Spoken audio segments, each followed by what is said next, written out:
What's up, ladies and gentlemen, everybody out there in YouTube land? This is Philip20 today, and what I want to talk about is a budget hexa-core PC. Now, a lot of people is trying to move over for that if they're doing editing, etc., etc. So, if you're editing computer, videos, any kind of editing on videos, this is a really special thing for you guys. If you're planning on building a computer anytime soon to improve productivity. So, let's get into it. The first part we're going to need is the motherboard.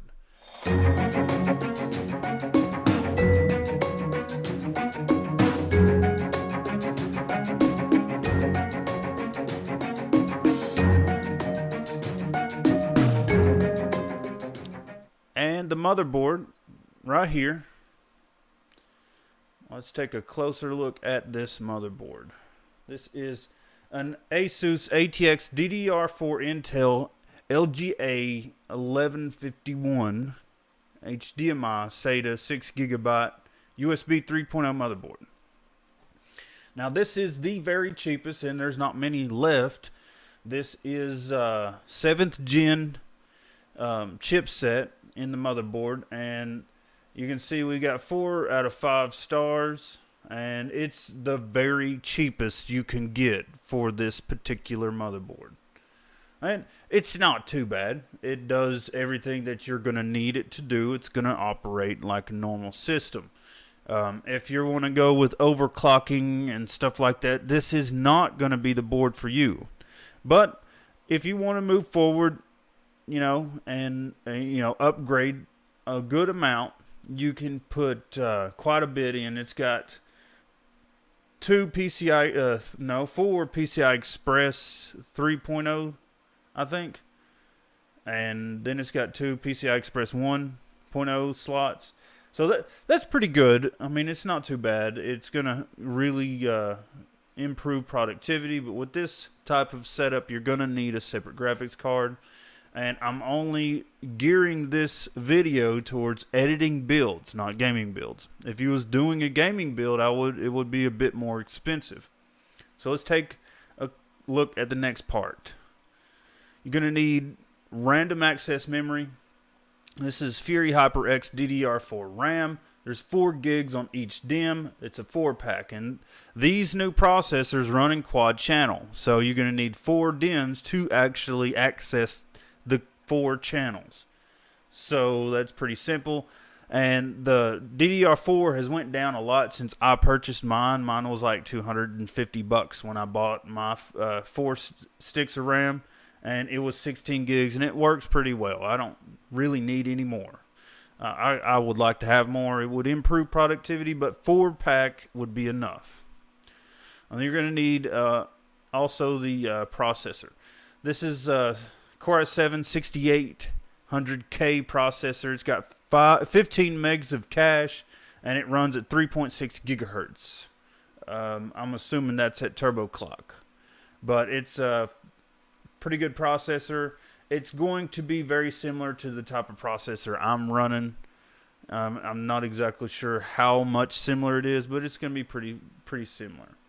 So, and then you can also grab a cooler for $100 more if you wanted to get a cooler, because this processor doesn't actually come with a cooler installed. So you're gonna you can get the cooler that would match up this type of cooler here, but that's going to be an additional cost if you don't have your own cooler, or you could probably get a Noctua cooler for a bit cheaper if you wanted to, but this one right here would keep the processor running much longer during heavy loads editing, because this is a water cooled heatsink, and it'll do. That's what I bought when I didn't have a choice. I ordered a Noctua cooler.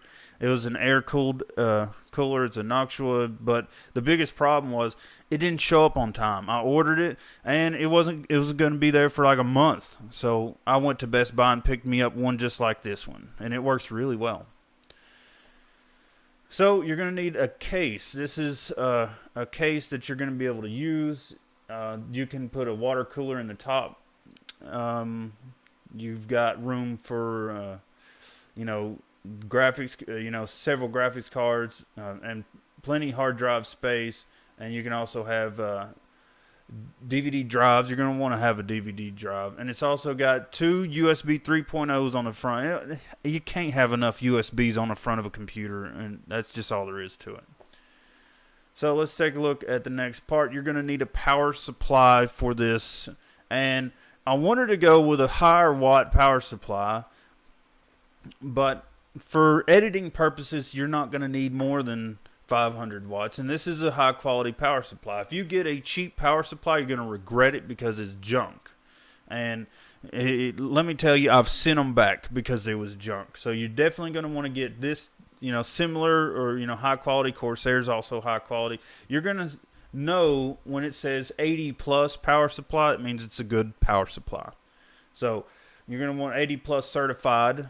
80% efficiency under typical loads is what it says. I'd like to have a 90% efficiency because obviously it's 90% efficient in transforming power. And, with solar, that's pretty important. Maybe I'll upgrade and see what you guys think about that and how much better is it. This one actually comes with a 3-year warranty, and it says heavy duty under voltage protection, over voltage protection, and short circuit protection. That's a good thing to know. You're going to need a hard drive or a solid state drive. For editing purposes, you definitely may want to choose a solid state drive. Now this is a 1 terabyte SATA 6 gigabyte 7200 RPM. This is faster than your average Joe. These are more reliable than your average Joe hard drives, but it's nowhere near as fast as a solid state drive. It doesn't even compare. So, I may get another solid state drive to compare the newer type versus the older type and see what you guys might like on that. But also the last thing, but not least, is obviously your GPU. This hexacore processor setup will not function without a GPU. You have to have an external GPU. The other type of processors, they actually do have GPUs. They're the 4 cores, but the hexacores and octa-cores, they don't have GPUs. So you're going to want to get a GPU. This is an inexpensive one in comparison. This is a EVGA. It's a GT740SC, and it's a GeForce. So, I've never actually had an NVIDIA. I've always went Red, but for the price, this is probably the best you're going to get for under $120. You're just not going to get anything better. At least not as of right now. And then the memory clock's 5 megahertz. 5,000 megahertz. That's pretty good. And then base clock for the graphics processor, it's 1085. That's pretty good too. And then you get EVGA's 24-hour, 7 days a week technical support for free. Man, let me tell you, I find so many people trying to rip you off on technical support. There was another company, I can't even remember the name, but let me tell you, they wanted to charge me for it is, I know who it is, it's Netgear. They want to charge you for technical support, which is ridiculous. And I cannot stand that. I can't stand it. But in reality, that is what it is. This is the cheapest hexacore build you're going to get as of January 2017. I hope you guys liked this video. If you didn't like it, hit the thumbs down. If you liked it, hit thumbs up. And if you're new here, get subscribed because there's more videos coming out. And I'm going to keep on upgrading and moving forward with you guys. This is Philip 20 with solar power, electricity, and electronics, and I'm going to holler at y'all later. Peace. Hello, ladies and gentlemen. Thanks for watching all the way to the end of the video. There's lots more content coming. Click the subscribe button below. Make sure you come back for more because there's great content always coming up every day in this channel. See you next time. Peace.